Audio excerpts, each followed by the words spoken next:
50. Doa dari semua. Mendengar teriakan Arthur, aku segera berbalik. Bahkan aku berlari mendekati suamiku. Ya Tuhan, benar. Suamiku membuka matanya. Alhamdulillah. Alhamdulillah. Alhamdulillah. Tristan, panggil dokter. Seruku pada Tristan. Iya, Fa, jawab Tristan. Kanda, ucapku lirih. Sungguh, aku tak tahu harus menjabarkan bagaimana perasaanku. Seperti ada sesuatu yang menyeruak di dada. Bulir bening mengalir dari sudut mata suamiku. Aku mengusapnya. Pelan. Suamiku masih diam. Masih sulit untuk berbicara karena ventilator yang masih terpasang. Bunda, apa papa benar-benar bangun? Tanya Arthur. Iya, sayang, papa bangun. Aku kemudian menggendong Arthur. Mendekatkannya pada suamiku. Papa, Arthur kangen sama papa. Ucap Arthur. Suamiku mengedipkan mata, membuat air mata kembali mengalir dari matanya. Permisi Bu Seva, biar saya periksa dulu. Ucap Dokter Gunawan. Aku mundur perlahan. Menyaksikan dari jarak yang tidak terlalu jauh, memberikan ruang pada dokter agar lebih leluasa memeriksa suamiku. Fah, apa kakek benar-benar sudah sadar? Tanya Tristan. Iya, aku lihat sudah membuka matanya. Juga merespon ucapan Arthur. Jawabku. Aku mencium wajah Arthur yang sedang aku gendong sebagai luapan kebahagiaan. Bambang, apa kamu bisa mendengar suaraku? Kalau bisa kedipkan matamu. Pinta Dokter Gunawan. Aku tak bisa melihat reaksi dari suamiku karena tertutup badan Dokter Gunawan. Tapi aku berharap suamiku bisa mendengar suara dokter. Alhamdulillah. Ucap Dokter Gunawan. Sekarang, coba kamu gerakan jari tangan kananmu. Lanjut dokter. Dokter Gunawan meminta suamiku agar pelan-pelan menggerakkan tangan kiri juga kedua kakinya, dan semuanya bisa suamiku lakukan. Bu Seva, alhamdulillah, suami Bu Seva sudah melewati masa kritisnya, dia sudah kembali. Ucap Dokter Gunawan dengan sumringah. Selamat datang kembali sahabatku. Aku dan Tristan kemudian mendekat setelah Dokter Gunawan memperbolehkan kami. Kakek, panggil Tristan. Suamiku merespon dengan memandang Tristan. Dokter, apa ventilatornya sudah bisa dilepas? Sepertinya suamiku sudah bisa bernafas dengan baik. Pintaku pada dokter. Kita tunggu beberapa jam lagi, masih perlu dipantau. Jawab dokter. Jangan diajak bicara terlalu banyak dulu ya. Tunggu kondisinya benar-benar stabil. Aku mengangguk, mengiyakan perkataan dokter. Arthur sama Alvina pulang dulu ya. Papa sudah bangun. Besok kalian kesini lagi. Pintaku pada kedua anakku. Dengan diantar oleh Tristan, kedua anakku kemudian keluar dari ruangan. Kini hanya tinggal aku dan suamiku berada di ruangan ini. Kenapa? Kenapa memandangku seperti itu? Enggak pernah lihat orang cantik. Aku menatap sinis pada suamiku. Suamiku kemudian membalas dengan mengedipkan matanya. Bulir bening kembali mengalir dari sudut netranya. Jangan begini, aku gak sanggup. Ucapku terisak. Aku meletakkan telapak tangan kanan suamiku pada pipiku. Kenapa Kanda tega? Kenapa Kanda tidur terlalu lama? Berjanjilah, jangan mengulanginya lagi. Aku gak sanggup Kanda, gak sanggup. Ucapku dengan derai air mata. Jika aku tadi menangis sedih, maka kali ini aku menangis karena rasa bahagiaku. Ya, aku bahagia suamiku masih kembali bersamaku, bersama orang-orang terkasihnya. Pelan, aku merasakan ada gerakan halus di pipiku. Suamiku berusaha untuk menghapus air mataku. Ayah, panggil Mbak Nisa begitu masuk ke ruangan. Mbak Nisa langsung menghambur memeluk ayahnya. Akhirnya ayah bangun, ayah kembali. Lihat kan Fah, apa aku bilang, ayah pasti kembali. Seru Mbak Nisa.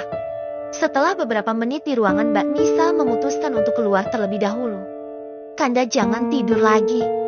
Pintaku pada suamiku. Aku terus membuat suamiku terjaga. Rasanya aku masih trauma kalau melihat suamiku memejamkan matanya.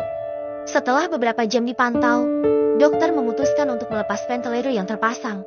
Itu pun setelah dipastikan kondisi suamiku sudah benar-benar stabil. Alat itu sebenarnya yang membuat suamiku jadi tak nyaman.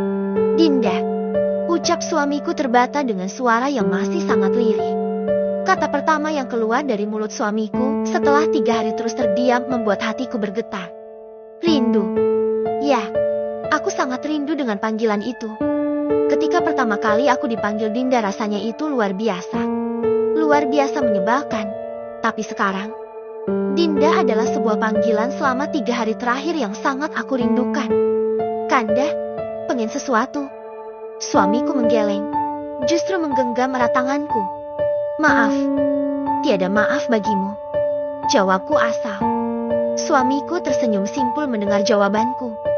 Kenapa senyum-senyum? Ada yang lucu. Iya. Apa? Suamiku memberikan kode untukku agar mendekat ke telinganya. Mungkin dia akan membisikkan sesuatu yang penting. Pikirku. Aku menurutinya. Kudekatkan telingaku di samping pipinya. I love you, Dinda. Dasar aki-aki, baru sadar aja udah berani ngegombal. Aku tantang. 3 hari lagi harus bisa balapan lari sama aku. Berani enggak? Candaku pada suamiku. Si Epi, sayang. Terima kasih Tuhan, engkau telah mengabulkan doaku. Engkau kembalikan lagi suamiku. Esoknya suamiku sudah bisa dipindah ke ruang perawatan. Kamar VVIP yang sudah di-booking sebelumnya kini telah siap. Pak Bambang, seneng deh. Pak Bambang sudah kembali lagi. Ucap Rizka. Tapi, Pak, gara-gara Pak Bambang aku jeti ke Lombok hanya numpang tidur. Numpang naik mobil sama numpang naik pesawat doang. Kalau begitu besok kamu kembali lagi ke sana. Jawab suamiku. Aits, enggak usah Pak, aku malah jeti trauma. Mulai sekarang, aku enggak akan pergi jauh-jauh selama tidak bersama kalian. Ayah, ini. Mbak Nisa menghampiri suamiku, kemudian memberikan 1 buah kotak merah kecil pada suamiku. Sesuai pesanan ayah. Lanjut Mbak Nisa. Suamiku menerimanya. Kemudian meminta aku untuk mendekat. Selamat ulang tahun pernikahan, sayang. Ucap suamiku. Tangan kananku diraihnya, kemudian kotak kecil itu dibuka. Cincin putih bermata biru yang terlihat berkilau dipasangkannya pada jari manisku. Aku memeluk suamiku erat. Terima kasih, tapi aku jauh lebih bahagia bisa peluk erat lagi Kanda. Mbak Nisa, kenapa bawa cincin cuma 1? Protes Rizka. Emangnya kamu pesen? Bukannya kamu gagal nikah? Jawab Mbak Nisa. Ah, Mbak Nisa, kenapa Mbak Nisa mengingatkanku pada luka yang hampir sembuh? Tenang Riz, aku akan jeti obat buat kamu. Sahut Tristan. Kamu? Obat? Obat apaan? Obat Ayan ya? Cecar Rizka. Obat cinta buat kamu. Jawab Tristan. Kakek siapkan kalau besok-besok Tristan ajak ke rumah Rizka. Tanya Tristan. Suamiku kemudian mengangguk dan mengarahkan jempolnya pada Tristan. Duh, Fah, apa ini bagian dari tanda-tanda? Tanya Mbak Nisa. Aku mengerlingkan mataku pada Mbak Nisa. Mungkin mereka jodoh Mbak. Perasaan yang habis kecelakaan Pak Bambang. Kenapa jeti kalian yang gegar otak? Udahlah, aku ke kantor dulu. Nanti kalau pulang mampir ke sini lagi sama si kembar. Makasih, Riz. Iya, by the way, Rizka seneng Pak Bambang sudah kembali. Lain kali jangan bikin prank kayak gitu lagi ya. Pak, serius. Aku takut jantungan. Ucap Rizka. Ya, biarpun kadang Rizka akhlaknya minus tapi dia orang yang tak pernah meninggalkanku di saat aku terpuruk sekalipun. Hampir 2 minggu suamiku menjalani perawatan di rumah sakit. Kondisinya sekarang sudah jauh lebih baik. Bersyukur tidak ada luka dalam yang terjadi pada suamiku. Hanya saja benturan di kepala yang membuatnya koma. Setelah dilakukan berbagai pemeriksaan tidak terdapat luka dalam yang parah di kepala maupun bagian tubuh yang lain pada suamiku. Ayo kek, semua sudah siap. Ucap Tristan. Tristan mendorong kursi roda yang dibawanya dari luar. Kakek bisa jalan sendiri. Enggak perlu pakai kursi roda. Tolak suamiku. Kanda, enggak usah ngeyel kenapa? Kan jalannya lumayan jauh. Nanti Kanda capek. Bujukku. Dinda enggak lihat kalau Kanda sudah sehat dan kuat begini. Suamiku mengatakan sambil memutar tubuhnya. Ngomong sama aki-aki mang susah. Berasa kaya lagi bujuk bayi. Ya udah, ayo jalan. Aku mengapit lengan suamiku. dan berjalan melenggang keluar ruangan. Daripada kursi rodanya kosong, aku aja ya yang duduk, usul Rizka. Tanpa menunggu persetujuan, Rizka langsung duduk dan didorong oleh Tristan. "Permisi, lansia mau lewat," canda Tristan saat melewati kami. "Enak aja lansia. Lansianya itu tuh yang lagi jalan," sangkal Rizka. "Kan kamu yang di kursi roda," sahut Tristan. "Tapi jangan lansia juga kali. Nikah aja belum," protes Rizka. "Ya udah, berarti calon istri mau lewat," jawab Tristan. Mendengar jawaban itu, Rizka justru berdiri dan tidak melanjutkan duduk di kursi roda. "Kok malah berdiri? Ayo duduk sini lagi," pinta Tristan. "Enggak, sekarang aku marah sama kamu," hardik Rizka. "Permisi, pasangan TRU mau lewat," ucapku saat kali ini gantian aku dan suamiku melewati Rizka yang masih saja berdiri dengan menyilangkan tangannya di dada. "Fah, tungguin aku." Kamu itu sama aku. Jangan ganggu mereka," sergah Tristan. Aku tak menggubris Rizka dan Tristan. Berdua akhirnya aku dan suamiku masuk ke dalam lift. "Bos, Agus seneng banget akhirnya bos bisa kembali pulang," ucap Pak Agus saat hendak melajukan mobil. "Kamu sendiri gimana, Gus?" "Agus nggak apa-apa, bos." "Oh iya, mobil yang kemarin gimana?" tanya Pak Agus. Mobil yang dimaksud adalah mobil yang waktu itu kecelakaan, mobil yang tergolong masih baru. 1 bulan yang lalu suamiku membelinya. "Buang ke laut aja, Gus. Jadikan rongsok atau apa terserah. Yang penting saya tidak mau melihatnya lagi." "Oke bos, siap." "Enggak, sekalian dijadikan rempeyek Pak Bambang," celetuk Rizka yang duduk sendirian di kursi belakang. Sementara Tristan berada di samping Pak Agus. "Enak tuh, rempeyek BM," sahut Tristan. "Duh, mulai lagi kalian. Kalau mau ribut kalian turun di sini aja ya," gurauku. "Dih, jangan dong Fah, di luar panas.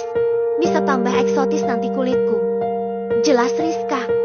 "Apapun warna kulitmu aku tetap suka," ucap Tristan. Mereka berdua ternyata tidak mempan dengan ancamanku. Di dalam mobil pun masih saja saling adu argumen. 20 menit perjalanan akhirnya kami sampai di rumah. Memasuki teras kami sudah disambut oleh seluruh penghuni rumah. "Hore, papa pulang," seru Arser yang langsung memeluk suamiku. Begitu juga dengan Alvina, tak mau ketinggalan dengan yang dilakukan oleh saudara kembarnya. "Hei, gadis cantik, nggak mau ikut peluk?" tanya suamiku pada Lily. Lily masih berdiri tertegun memandang suamiku. Mungkin masih malu karena jarang bertemu. Setelah sekian lama dibujuk, akhirnya Lily mau untuk mendekat pada suamiku, kemudian memeluknya walaupun dengan ekspresi yang masih tegang. Kami semua kemudian masuk ke dalam rumah. Ternyata orang rumah sudah menyiapkan begitu banyak makanan untuk menyambut kedatangan suamiku. Aku kemudian meminta semua orang untuk makan bersama dalam satu meja. 1 minggu berselang, suamiku akan mengajakku ke rumah baru. Rumah yang sedianya akan dijadikan kejutan sebagai hadiah ulang tahun pernikahan, tapi nyatanya justru gagal. "Kakek, Tristan punya hadiah buat ulang tahun pernikahan kakek." "Oh iya, apa itu?" tanya suamiku. Aku juga rasanya penasaran dengan hadiah yang dipersiapkan oleh Tristan. "Ayo kita ke depan. Hadiahnya ada di depan," ajak Tristan. Aku dan suamiku kemudian menuruti Tristan dan berjalan menuju ke teras. "Ini hadiah untuk kalian," seru Tristan. Sebuah mobil minibus berwarna hitam sudah terparkir di depan kami. "Ayo, Tristan tunjukkan bagian dalam mobilnya," ajak Tristan. Pintu samping mobil kemudian terbuka. Aku dan suamiku kemudian naik ke dalam mobil. Mobil dengan kursi berwarna krem yang terbuat dari kulit itu terasa sangat nyaman saat diduduki. Bahkan kursi dibuat khusus agar bisa buat selonjoran. Di depannya ada kulkas mini serta televisi kecil. Kursi bahkan bisa berputar 180 derajat dan juga ada meja kecil yang diatur khusus hingga ketika akan makan tidak menyulitkan penumpangnya. Bahkan saat mobil berjalan suara mesin sangat tidak kentara. Tristan pasti menghabiskan banyak biaya untuk hal ini, batinku. "Kalian suka?" tanya Tristan. "Tentu saja suka. Kanda gimana?" "Terima kasih Tristan. Ini sangat nyaman," jawab suamiku. Aku senang kalau kalian juga senang dengan pemberianku yang tak seberapa ini. Bos, kita jadikan ke rumah yang baru? Tanya Pak Agus. Jadi, jawab suamiku. Pak Agus, tolong jemput Rizka dulu ya, pinta Tristan. Siap, Mas Bos. Aku kira tadi culik Fa, ucap Rizka saat baru masuk ke mobil. Mana ada culik pakai mobil kayak gini? Sahutku. Iya non Rizka, mana ada culik sopirnya ganteng kayak Pak Agus. Calon istri suka bercanda deh. Timpal Tristan. Ngebet banget jadikan aku istri. Memang pernah ngomong cinta sama aku? Aku cinta kamu Aulia Rizka Dewi Putri dari Pak Dede dan Ibu Winarti. Jawab Tristan spontan. Wow, sampai hafal nama bapak sama ibu. Bukan hafal lagi, bahkan sudah dapat lampu hijau dari calon mertua. Bodoh amat, mau lampu hijau, pink, kuning, ungu, bahkan lampu disco sekalian itu nggak ngaruh. Aku masih betah sendiri. Kalian ngerasa kalau kalian cocok nggak sih? Tanyaku. Aku sih yes. Aku ngerasa cocok dunia akhirat sama Rizka. Jawab Tristan. Kamu cocok, aku nggak. Bisakah kalian berhenti? Titah suamiku. Rizka, apa kamu mau jadi istrinya Tristan? Mendengar pertanyaan dari suamiku, Rizka langsung diam. Bagaimana Riz? Aku belum punya jawabannya. Jawab Rizka. Aku akan menunggumu sampai kamu siap Riz. Hanya kamu wanita yang mampu menggetarkan hatiku. Hanya kamu yang bisa membuatku selalu bahagia. Ucap Tristan. Akhirnya, mobil memasuki area rumah yang bercat putih. Sejumlah mobil rupanya sudah terparkir di garasi. Yang aku tahu itu mobil Mas Ivan, mobil pribadi untuk kedua anakku, juga mobil Seno.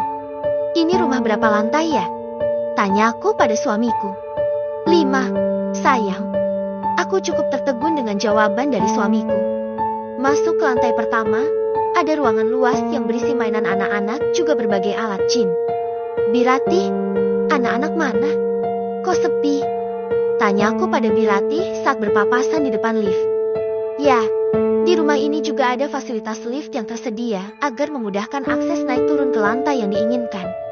Lagi berenang nyonya, di lantai 5. Jawab Birati. Wow, aku penasaran pengen ke kolam renang jadinya. Ujar Rizka. Kalian duluan ke kolam renang. Aku ada urusan dengan istriku. Ucap Kanda. Urusan apa nih ya? Aku jadi penasaran. Anak kecil gak boleh tahu. Sahut suamiku. Astaga, aku dibilang anak kecil sama suamimu. Fah, protes Rizka. Kalau kamu nikah sama aku pasti gak dibilang anak kecil.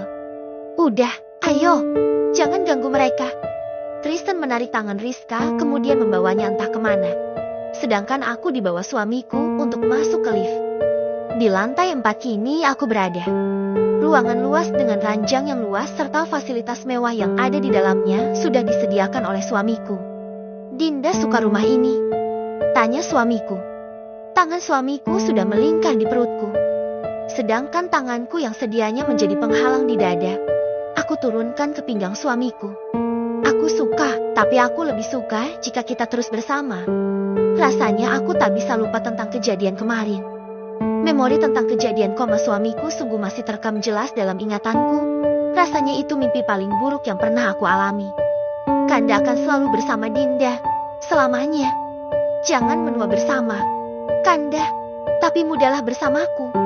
Suamiku membenarkan rambutku, mengarahkannya ke belakang telingaku. Istriku ternyata sekarang tambah cantik. Puji suamiku. Suamiku mendekatkan wajahnya padaku hingga tak ada lagi jarak di antara kita. Hidung kami sudah saling bersentuhan. Bahkan sekarang aku bisa merasakan nafas suamiku yang hangat. Dengan lembut, aku bisa merasakan bibi suamiku sudah memagut mesra bibiku. Aku menyambutnya, membalasnya dengan segenap rasa cinta yang aku miliki. Ceklek. Pintu tiba-tiba terbuka saat aku dan suamiku sedang berciuman. Ups, maaf.